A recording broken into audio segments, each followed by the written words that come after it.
Here. We're talking to Don Winslow, one of the great crime writers of his generation. He has written a trilogy of novels that represent, according to him, and over the objections of pretty much everybody, his final works of this kind. Don Winslow is here, and we should also say there's an Irish protagonist, Danny Ryan. He's here in the studio with me today. Don Winslow, City in Ruins, has just came out yesterday. It's the final book of the Danny Ryan trilogy. First of all, welcome to Hartford. Thanks. Nice to be here always. I have this feeling when I read these books that you wrote them just for me. They're Irish protagonists. They are based on the kind of Greco-Roman sources that I grew up reading: the Iliad, the Odyssey, the Aeneid. And there's occasional references to the Boston baseball team. I'm thinking, we did a whole episode about Ted Williams where I talked about him in terms of Achilles. See, wow. Ted Williams is like Achilles, but he plays for Troy. But he's got the Achilles personality. Yeah, you know? yeah. So maybe just begin here. I just want to say it's odd that you're talking about stopping when you are writing so incredibly well. See a little bit about that. You must be aware of this too, that you are kind of at the height of your powers right now. Well, I want to stop while I'm writing well. Consider the alternative. Yeah, exactly. Yeah. No, listen, I think, we could talk about the retirement if you want and the reasons for it. I don't maybe want to get overtly political with you, but that's part of the reason that I'm retiring is to focus on other things. But also, Colin, I've had such a great career, so much better than I ever imagined it would be. I'm so grateful for it, and I don't want to push that, I think there are times when a time comes when I think you need to exit the stage graciously and make room for other people. We will get overtly political towards the end of the show, but yeah, in this new book, City of Ruins, one of the things that I'm really noticing, and because it dropped yesterday, I'm not all the way through it. I read the first two books. I think that's kind of ideal too, because first of all, I'm in no danger of spoiling anything for you. Well, here's how it ends. No. No, but I'm noticing the incredible economy of your writing right now. We meet a character named Stavros.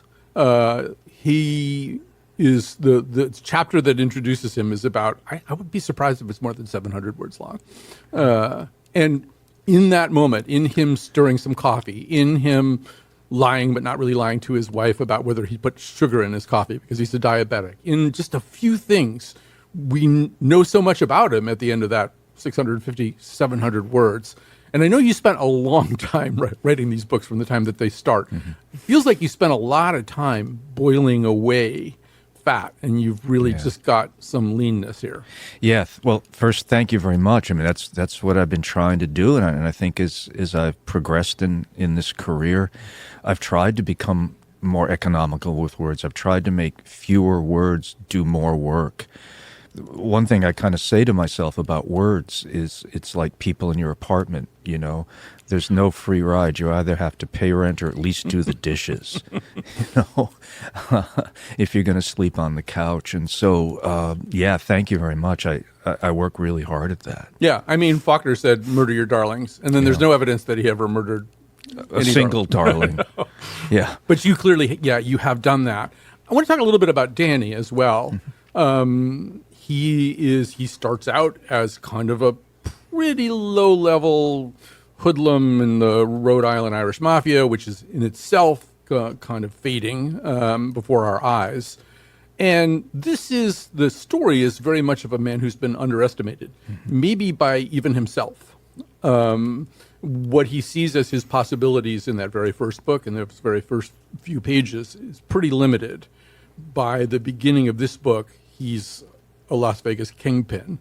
I don't know. You've been living with Danny for a long time. Maybe is he Don Winslow a little bit? Who is he?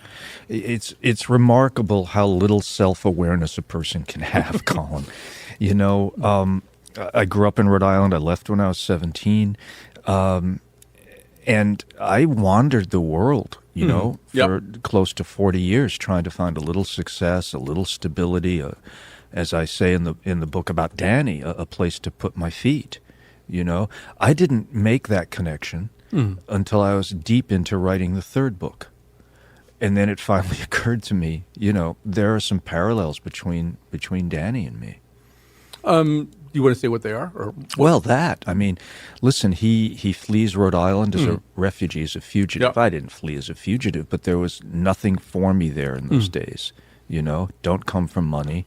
Wanted to be a writer. Nobody stamps your passport to do that. Failed at being a writer for a long time.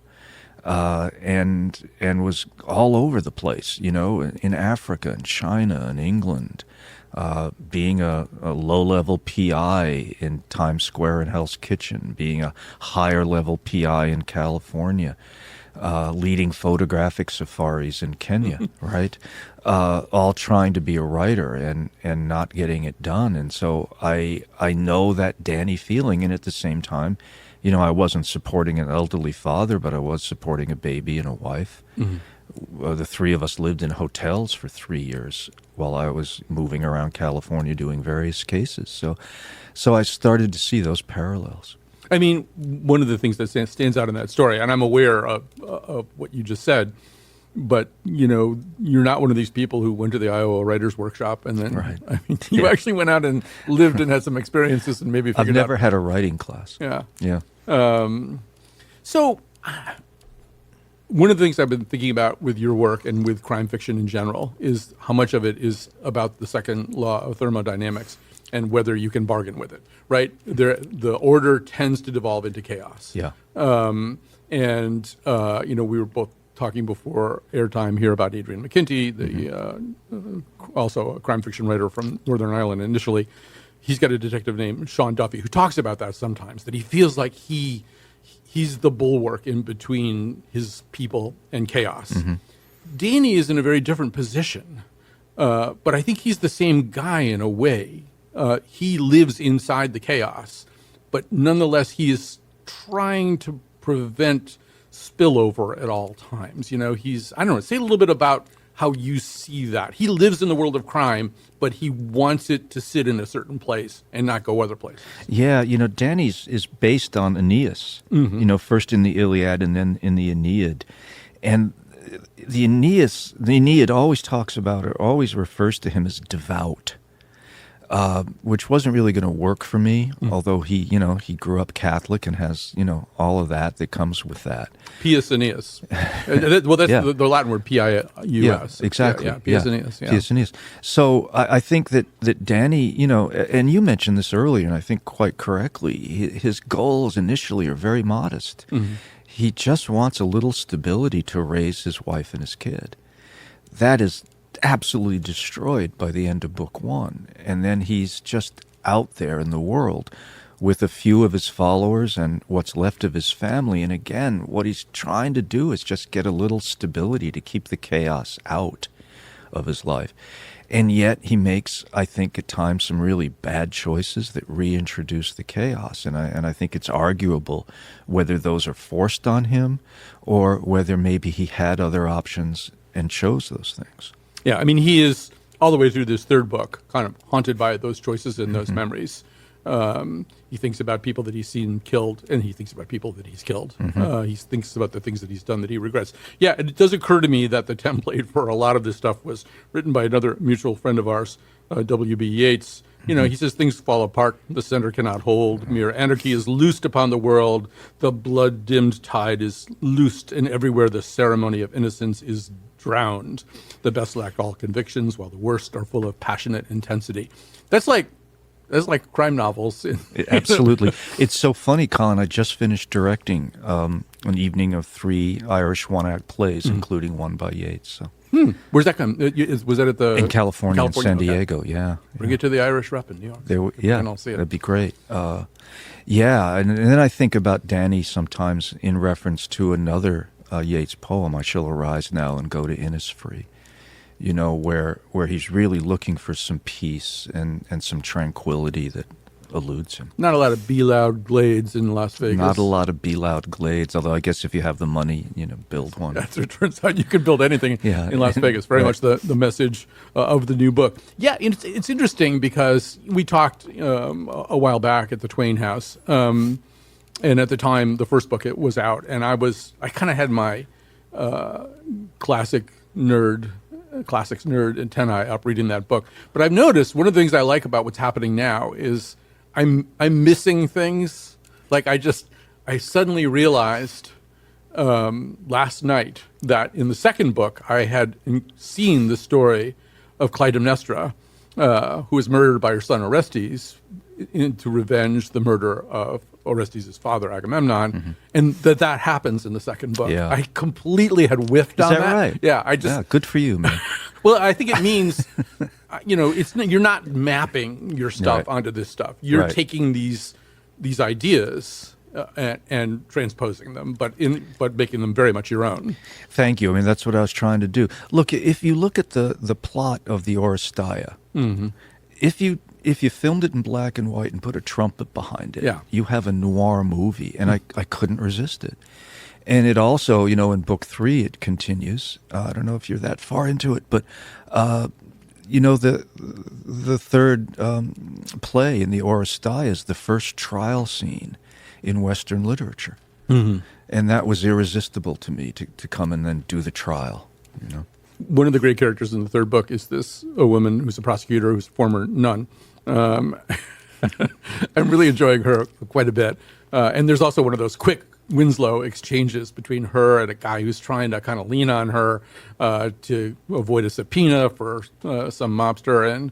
And he gets her to kind of agree to that. And he goes, this has got to hold up. And she goes, would a nun lie? And he goes, they do in Sound of Music. She goes, I can't sing and I can't fly either. I'm thinking, oh man, you must have pushed back from the typewriter when you wrote that. But okay, that's going to stay in there. I had a small moment of self-congratulation. I think you're entitled. Yeah. Yeah.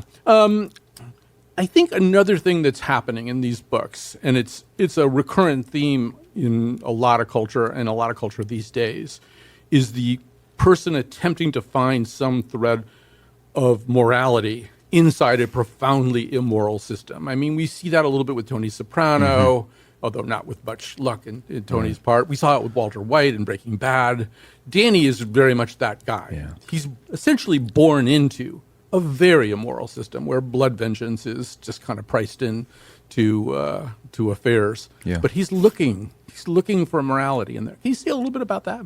Yeah, I was writing a book called The Power of the Dog quite a few years ago now about the Mexican drug cartels, and I was in the tall grass, man. I was completely lost. I had 5 characters running around over 40 years, and I had 2,000-page manuscript that was a mess. And I am answering your question. And I couldn't figure that book out until I sat back and asked, what does each character want in his or her core? And I think I hit upon what for me is the central question of crime fiction, which is exactly what you were saying. It's the question, how do you attempt to live decently in an indecent world? And I think since Power of the Dog, that has been at the center of my writing in crime fiction. I think every character is looking for that, or most of the characters are looking for that, and certainly Danny is. I think he has that Catholic morality in the same sense. We talked about the pious Aeneas earlier, always trying to find that way to live decently. And I think in book 3, in City in Ruins, he thinks he's found it, and then the past comes up. Yeah. And he has to deal with it in immoral ways. Right. You can see that second law of thermodynamics at work. He thinks he's got stability, and it's just leaking until it bursts out. Right. And he can't outrun it. And there's an old saying in surfing that is absolutely true. You can't outrun a wave. That the only way you can deal with it is to turn and face it and dive into it. And for good or ill, that's what Danny does. You've had work turned into movies before. It looks like at some point in the fairly near future, I could just spend 2 or 3 weeks watching Don Winslow adaptations on various platforms. A lot of things are happening, but including the idea of this being adapted, and I guess with Austin Butler now being attached to the project as Danny Ryan. I'm the millionth person, I'm sure, to make this joke or whatever, but the minute I read that, I thought, well, in the second book, City of Dreams, these 2 kind of knuckleheaded gangster guys, these subordinates of Danny's, known as the Altar Boys. Yeah. They're on a movie set for a movie I think called Providence. Yeah. And they're trying to be, they're supposedly authenticity consultants. Of course, Right. they can't live within that particular role. They mess everything up. But I'm just wondering if you're starting to already picture having some version of Kevin and Sean? Is this Sean? Yeah, Kevin and Sean. yeah. On set saying, "Oh no, you got to call it a cabinet. It's not a milkshake. Yeah. No, it's a bubbler, not a water fountain." I mean, I'm really hoping they go for that, because I wrote those sequences probably 20 years ago. When I was still failing at writing this project, but it's always stayed in because I don't know, I was so amused by the idea of some of these classic Rhode Island punks getting to the craft services table on a set, free food. I mean, they're like raccoons; they're never going to leave, right? yes, free food is an interesting kind of through line here for some of these characters because a lot of them become wealthy in ill-gotten ways, and then some of the ill-gotten money is invested somewhat more legitimately. But there's another character, his name is, I believe, Bernie Hughes, who's an accountant who, at some point must be just insanely rich, but has made some of his life choices based on the free breakfasts at the Residence Inn or wherever the hell he's staying. Yeah. Listen, let's be honest. Free food tastes better. Yeah. It just does, But yeah, I did a short story actually about a guy named Free Billy who's figured out how to live for free in San Diego by going to hotels that serve breakfast and pretending he's a guest and going to art openings and film shoots and sneaking in with the extras, to get fed. So, yeah. Is that one of the ones that Harris did on Audible? Yeah. Ed Harris read that story. I'm going to listen to it, yeah. And I would love to hear it. Apparently there's any number of outtakes of him just cracking up, laughing, and he can't get through it. But I think there's also, one of the things that I see in all that, too, is, and it's there in Danny, it's in all these characters, and I think it's in us, all of us, too. We're a little bit arrested at some earlier point of our lives, no matter how much our life changes. Like I was mentioning to my son the other day that I bring back bottles because it's like 10 cents, on the bottle. They raised it up, and I put it in it's like a slot machine, but in reverse. You put it and you just get money back. You put it in this little hole, little piece of tape comes out, and he goes, there's a lot. My son says there's a lot of people who wouldn't do that just because of the associations.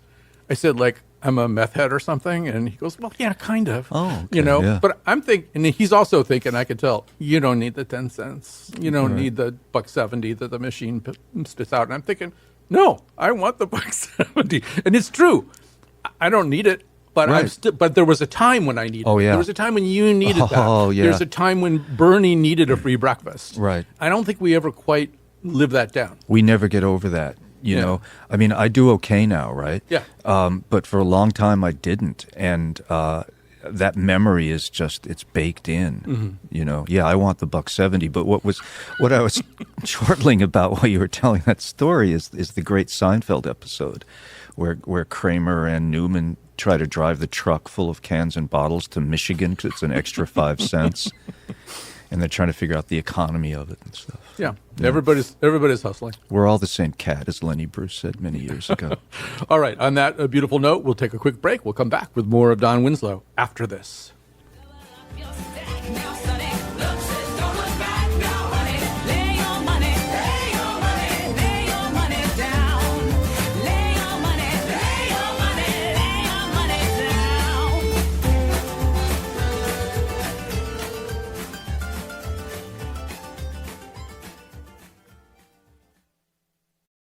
Support for this podcast comes from Hartford Healthcare. Elevating Health is funded by Hartford Healthcare.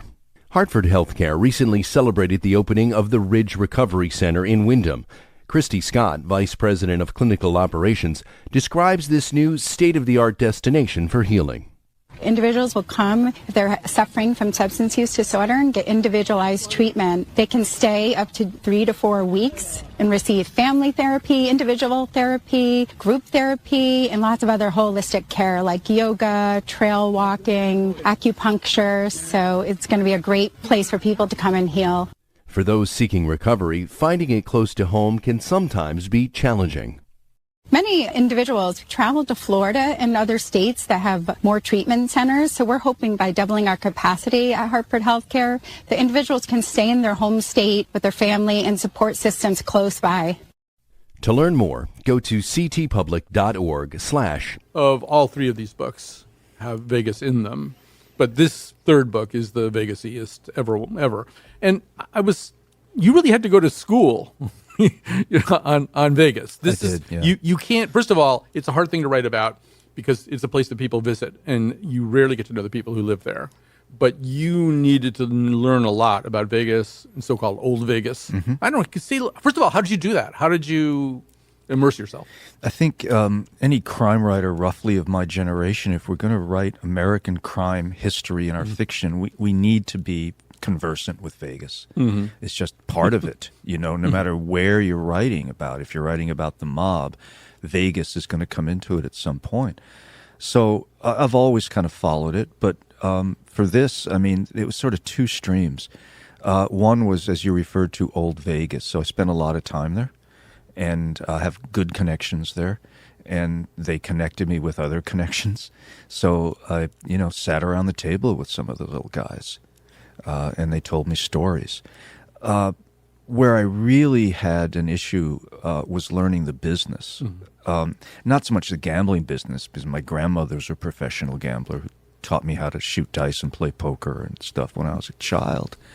But the mega hotel business, because I was interested in writing about this era where the mob was fading out, or almost completely faded out of Vegas, and corporate America, big money America was taking over. But there was still, sort of a Venn diagram of that where they coexisted inside a certain slice. So I had to read a lot of books, business books, about the mega hotels and how they were built and what the funding was like and how that transition happened. I should have said, coming out of the break, we're talking to Don Winslow. He is, of course, one of the great crime writers of his generation. He is his third book of his trilogy. The Danny Ryan trilogy is out now, and he is on tour. I'll mention some of your stops a little bit later, in case people want to seek you out in somewhere else in New England. But yeah, well, first of all, let's talk about the business part of it, because one of the things you have to do plausibly in this third book. So here's Danny Ryan, who, when we first meet him, his highest hopes are probably that he's going to knock over some trucks that have some really good stuff in them. Yeah, That's exactly. Maybe finish ahead at the end of the year by $5,000 or something. Now he is a mogul. He's a hotel and casino mogul, and he's a visionary. Here's Danny, who's like, his squeeze can't even get him to read The Great Gatsby. I'm not sure Jay Gatsby would have read The Great Gatsby either, but, right. He's not book smart. But we see him figure stuff out that, like, Steve Wynn figured out and a couple of other people, but not too much. And I don't know, you had to figure that out.